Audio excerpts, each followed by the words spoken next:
ഇന്നത്തെ ദിവസമൊക്കെ വലിയ തോതിൽ ചില പ്രശ്നങ്ങൾ സമൂഹത്തിൻ്റെ മുന്നിൽ ഉയർന്നു വന്നൊരു സമയമാണല്ലോ. അത് നാടിൻ്റെ വികസനം ചില മേഖലകളിൽ വലിയ തോതിലുണ്ടായിരിക്കുന്നു. അത് രാജ്യത്തിനും ലോകത്തിനും മാതൃകയാകത്തക്ക രീതിയിലുള്ള വികസനമാണ് എന്നത് വസ്തുതകൾ ഉദ്ധരിച്ചുകൊണ്ട് നമ്മുടെ സമൂഹത്തിൻ്റെ മുന്നിൽ ഒരു കാര്യങ്ങൾ വിശദമായി മനസ്സിലാക്കുന്ന ജനപ്രതിനിധി വ്യക്തമാക്കുകയുണ്ടായി. അദ്ദേഹം ഒരു സാധാരണ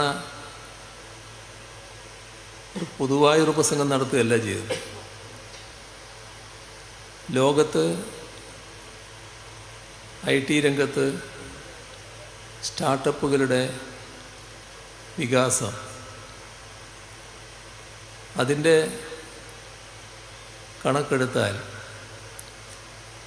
അതിൻ്റെ ലോകത്തിൻ്റെ തോതിൻ്റെ എത്രയോ മടങ്ങ് കൂടുതൽ വികാസം ഈ കേരളം നേടിയിരിക്കുന്നു.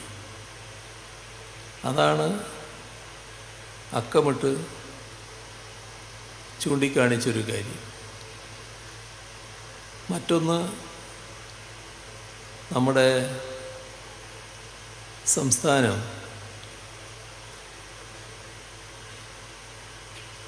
വ്യവസായങ്ങളുടെ കാര്യത്തിൽ പുതിയ നിക്ഷേപങ്ങൾ വരുന്ന കാര്യത്തിൽ വലിയ നേട്ടമുണ്ടാക്കുന്നു. നിക്ഷേപ സൗഹൃദ സംസ്ഥാനമായി മാറിയിരിക്കുന്നു. ഇത് നമ്മുടെ നാട്ടിന് എങ്ങനെയാണ് നേടാൻ കഴിഞ്ഞത് എന്നാണ് നാം ചിന്തിക്കേണ്ടത്. നമ്മുടെ കേരളത്തിൽ ഈ പറയുന്ന എല്ലാ കാര്യങ്ങളും നേരത്തെയുണ്ട്. ഇപ്പം നമ്മുടെ റോഡുകൾ നേരത്തെയുണ്ടല്ലോ. അപ്പോൾ ഒരു നിക്ഷേപകൻ കേരളത്തിൽ നിക്ഷേപം നടത്താൻ തയ്യാറായി ഇങ്ങോട്ട് വരുന്നു. അദ്ദേഹം നിക്ഷേപം നടത്താൻ കണ്ട സ്ഥലമുണ്ട്, ആ സ്ഥലത്തേക്ക് പുറപ്പെടുന്നു. അപ്പോഴാണ് കേട്ട കേരളവും ഇപ്പോൾ അനുഭവിക്കേണ്ടി വരുന്ന കേരളവും രണ്ടാണ് എന്ന് അദ്ദേഹത്തിന് മനസ്സിലാകുന്നത്. കാരണം മുന്നോട്ട് പോകാൻ പറ്റുന്നില്ല. എത്രയോ മണിക്കൂറുകൾ റോഡിൽ കഴിയേണ്ടി വരുന്നു. ഏതായാലും അദ്ദേഹം യാത്ര പൂർത്തിയാക്കുന്നു. പക്ഷെ ആ യാത്രയോടെ അദ്ദേഹം ഒരു തീരുമാനത്തിലേക്ക് എത്തുന്നു. ഇവിടെ നിക്ഷേപം വേണ്ട, എന്തിനീ ബുദ്ധിമുട്ടൊക്കെ സഹിച്ച് യാത്രക്ക് പോലും സൗകര്യമില്ലാത്ത ഈ നാട്ടിൽ നിക്ഷേപം നടത്തുന്നു. അടുത്ത സംസ്ഥാനത്തേക്ക് പോകുന്നു. അവർ രണ്ട് കൈയും നീട്ടി സ്വീകരിക്കുന്നു. ഇത് സ്ഥാപനത്തിൻ്റെ പേരും ആളുടെ പേരൊന്നും പറയുന്നില്ലെങ്കിലും നമ്മുടെ കേരളത്തിൽ സംഭവിച്ച യാഥാർത്ഥ്യങ്ങളാണ്, വസ്തുതകളാണ്.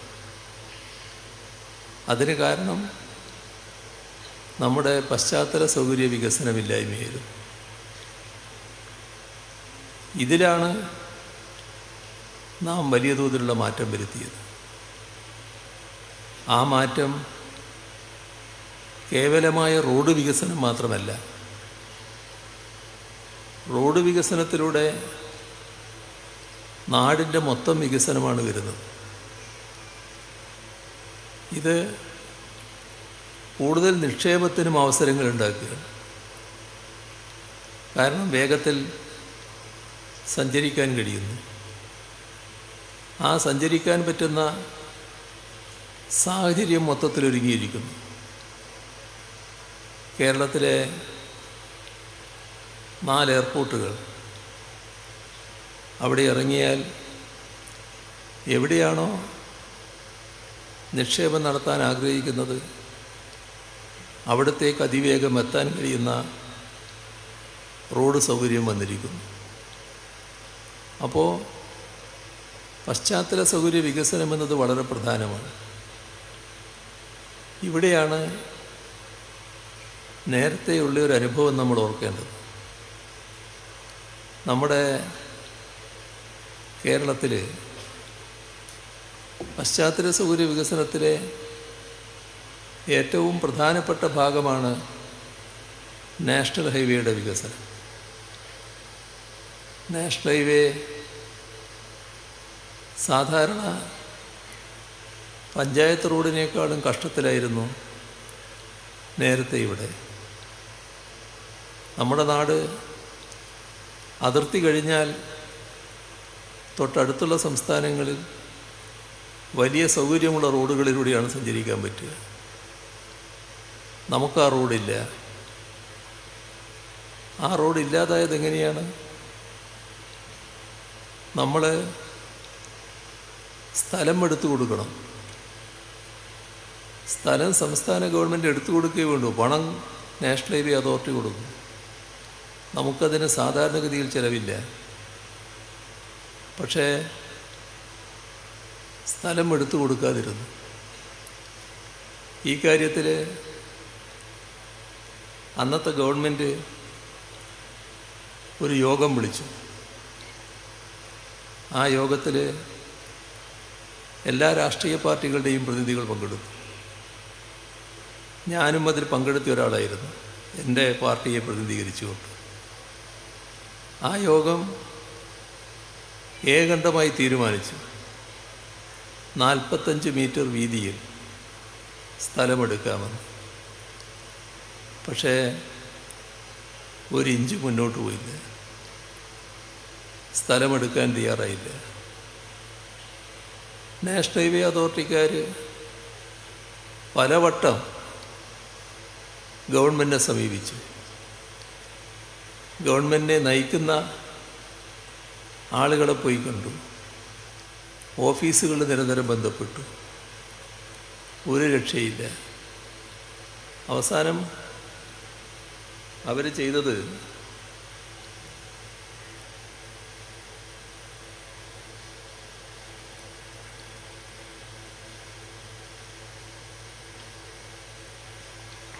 ഈ പണി തുടങ്ങുന്നതിന് വേണ്ടി അവർ തുടങ്ങിയ ഓഫീസുണ്ട്. ഓഫീസും പൂട്ടി അവർ സ്ഥലം വിട്ടു.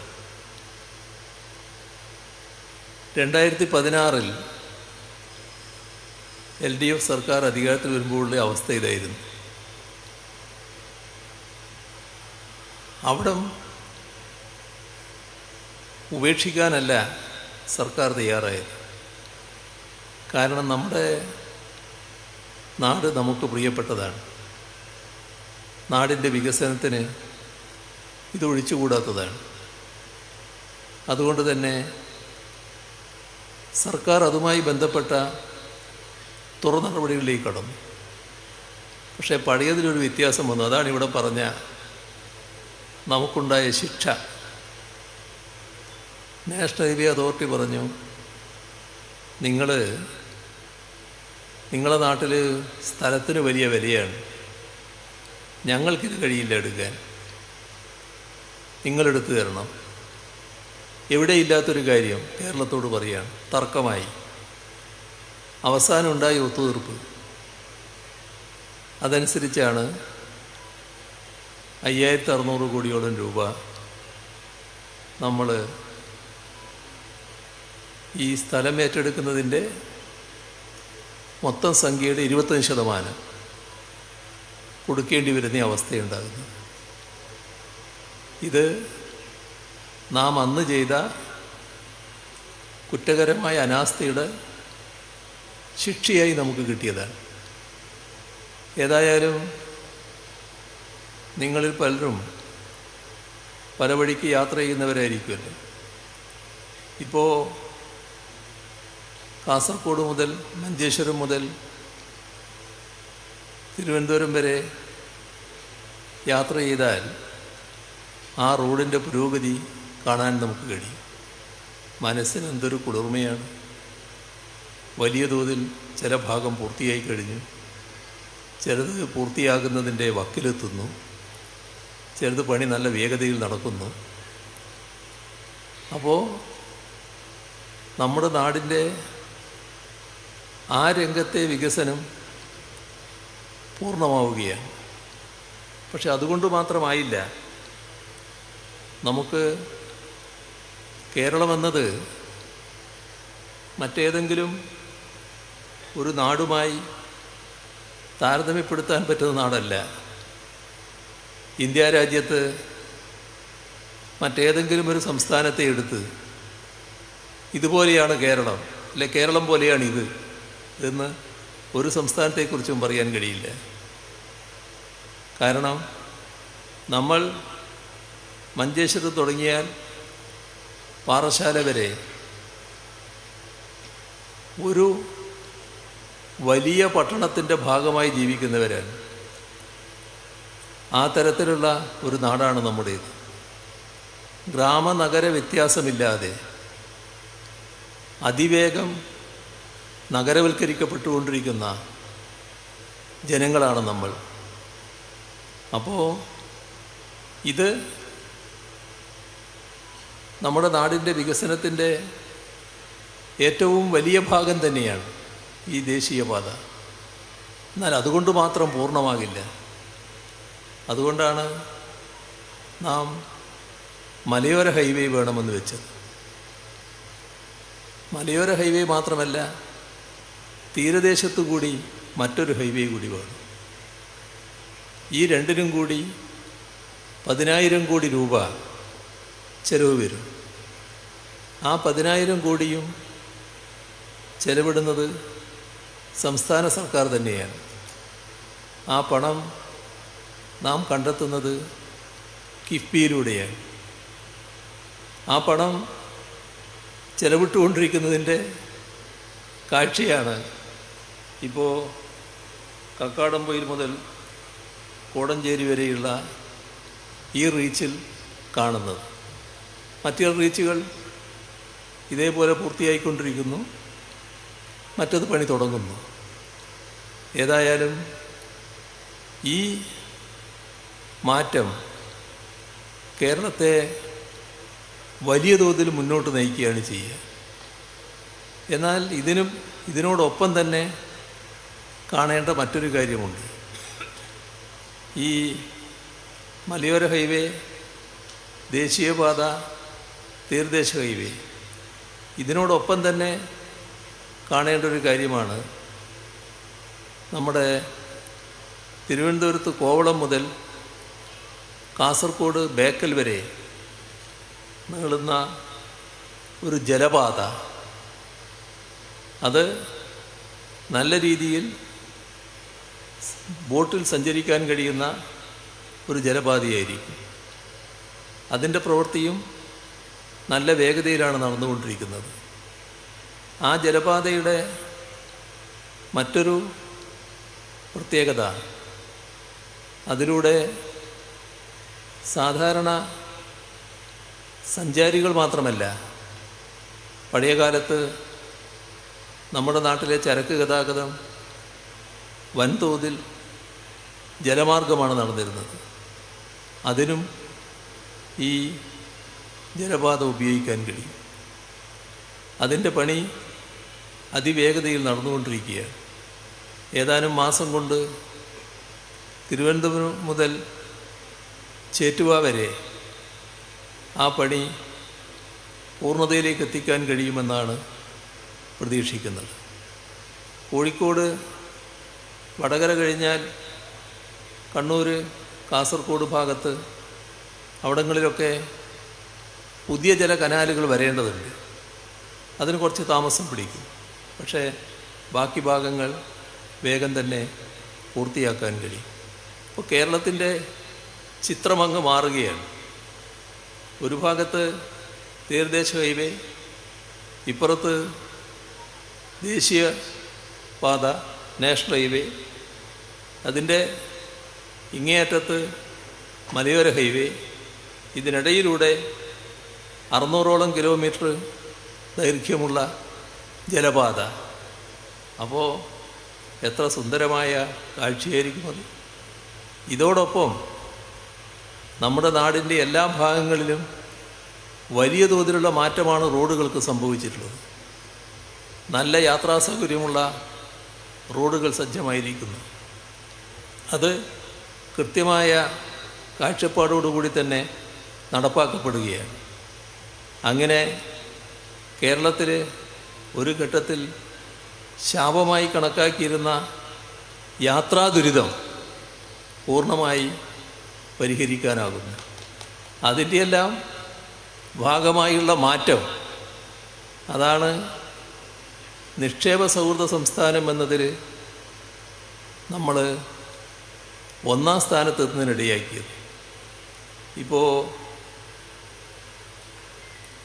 ഞാൻ മറ്റു കാര്യങ്ങളിലേക്കൊന്നും പോകാൻ ഇപ്പോൾ അധികം ഉദ്ദേശിക്കുന്നില്ല. പക്ഷേ ഉത്തരവാദപ്പെട്ട ചിലർ, ഇന്ന് നമ്മളെല്ലാവരും ഈ വാർത്തകൾ കണ്ടുകൊണ്ടിരിക്കുന്നവരാണല്ലോ, അതാണല്ലോ കേരളത്തിൻ്റെ ഒരു പ്രത്യേകത.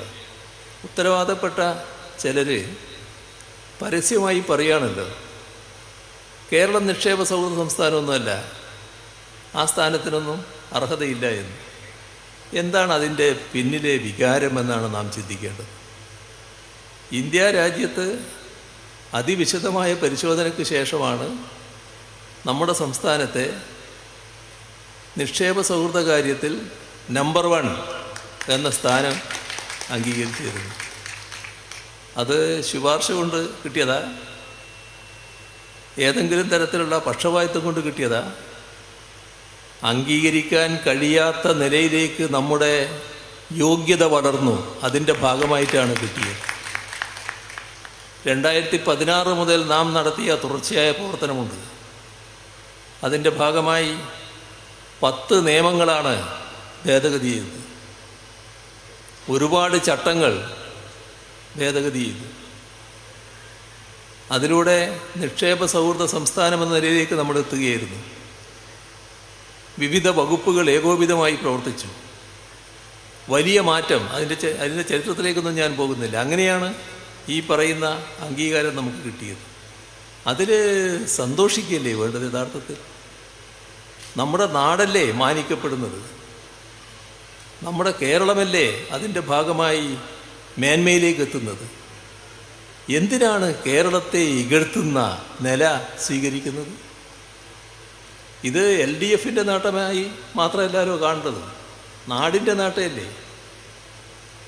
LDFനോട് വിരോധമുള്ളവരുണ്ടാകാം, പക്ഷെ നാടിനോടുള്ള വിരോധമായി മാറാൻ പാടുണ്ടോ? നാടിന് അർഹതപ്പെട്ട് നാടിന് നൽകണ്ടേ? അത് പറയുമ്പോഴാണ് നമ്മുടെ മുണ്ടക്കൈ ചൂരൽമല ദുരന്തത്തിൻ്റെ കാര്യം നമുക്ക് ഓർമ്മ വരിക. കിട്ടിയോ ഇതേവരെ അർഹതപ്പെട്ടത് നമുക്ക്? എന്താണ് നമുക്ക് ഉള്ള വീഴ്ച? നമ്മൾ ഈ രാജ്യത്തിന് ചേരാത്തവരാണോ? ഈ രാജ്യത്തിൻ്റെ ഭാഗമായി നിൽക്കാൻ പറ്റാത്തവരാണോ? ഈ രാജ്യത്തിൻ്റെ പൊതുവായ കാര്യങ്ങൾ എടുത്തു നോക്കിയാൽ നേരത്തെ പറഞ്ഞ നമ്പർ 1 ഇല്ലേ, വിവിധ സ്ഥാനങ്ങളിൽ നമ്പർ 1 സ്ഥാനം കരസ്ഥമാക്കിയുള്ള സംസ്ഥാനമാണ് കേരളം. അഭിമാനപൂർവം രാജ്യത്തിൻ്റെ ഭാഗമായി നിൽക്കുന്ന സംസ്ഥാനമാണ്. ആ സംസ്ഥാനത്തിനാണ് ദുരന്തമുണ്ടായപ്പോൾ അതിന് നേരെ കണ്ണടക്കുന്ന നില. ദുരന്തത്തിൽ സഹായമല്ലേ നൽകേണ്ടത്? തിരിച്ചടക്കാനുള്ള വായ്പയാണോ കൊടുക്കേണ്ടത്? വായ്പ വേറൊരു ഭാഗമല്ലേ, അത് സഹായത്തിന് പകരമാവില്ലല്ലോ. സഹായിക്കേണ്ടത് കേന്ദ്ര ഗവൺമെൻറ്റിൻ്റെ ബാധ്യതയല്ലേ. ആ ബാധ്യത ഇനിയും നിറവേറ്റേണ്ടതായിട്ടുണ്ട്. വായ്പയുടെ ഭാഗമായി അത് എങ്ങനെ ഉപയോഗിക്കണമെന്നുള്ളത് സംസ്ഥാന ഗവൺമെൻറ് ആലോചിക്കും. അത് ആലോചിക്കില്ല എന്നല്ല ഞാൻ പറയുന്നത്, അത് വേറൊരു ഭാഗമാണ്. പക്ഷേ സർക്കാരിന്, നാടിന്, കേരളത്തിന് ദുരന്തത്തിൻ്റെ ഭാഗമായി ലഭിക്കേണ്ട സഹായം അതേ രീതിയിൽ തന്നെ ലഭിക്കേണ്ടതുണ്ട്. അതിനുള്ള സമ്മർദ്ദം നാം ഇനിയും തുടരേണ്ടതായിട്ടുണ്ട്. അപ്പോൾ നമ്മുടെ നാട് മുന്നേറുകയാണ്. അതിൻ്റെ ഭാഗമാണ് ഈ മലയോര ഹൈവേയുടെ ഈ റീച്ചിൻ്റെ പണി പൂർത്തിയാക്കാൻ കഴിഞ്ഞത്. ഒരു സന്തോഷകരമായ നിലയുള്ളത്, ഇത്തരം കാര്യങ്ങളിൽ എല്ലാ അഭിപ്രായ വ്യത്യാസങ്ങളും മറന്നുകൊണ്ട് നമ്മുടെ നാടിൻ്റെ ജനങ്ങൾ, നാടാകെ എന്ന് പറയുന്നതിന് മടിക്കുന്നില്ല, നാടാകെ ഇത്തരം കാര്യങ്ങളെ പിന്താങ്ങാൻ തയ്യാറാകുന്നുവെന്നതാണ്. അത് തീർത്തും സ്വാഗതാർഹമായ കാര്യമാണ്. അതിനിയും തുടരണം. അതായിരിക്കും നമ്മുടെ നാടിൻ്റെ ഭാവി കൂടുതൽ ശോഭനമാക്കാൻ വേണ്ടി നടത്തുന്ന സർക്കാരിൻ്റെ പ്രവർത്തനങ്ങൾക്ക് കരുത്തു പകരുക. ആ പിന്തുണയും സഹകരണവും നിങ്ങളിൽ നിന്ന് ഇനിയും ഉണ്ടാകണം എന്ന് അഭ്യർത്ഥിച്ചുകൊണ്ട്, നേരത്തെ പറഞ്ഞതുപോലെ ഈ പൂർത്തിയായ റീച്ചിൻ്റെ ഉദ്ഘാടനവും പണി തുടങ്ങാൻ പോകുന്നതിൻ്റെ നിർമ്മാണ ഉദ്ഘാടനവും നിർവഹിച്ചതായി ഒന്നുകൂടി അറിയിച്ചുകൊണ്ട് അവസാനിപ്പിക്കുന്നു. നിങ്ങൾക്കെൻ്റെ സ്നേഹാഭിവാദനങ്ങൾ.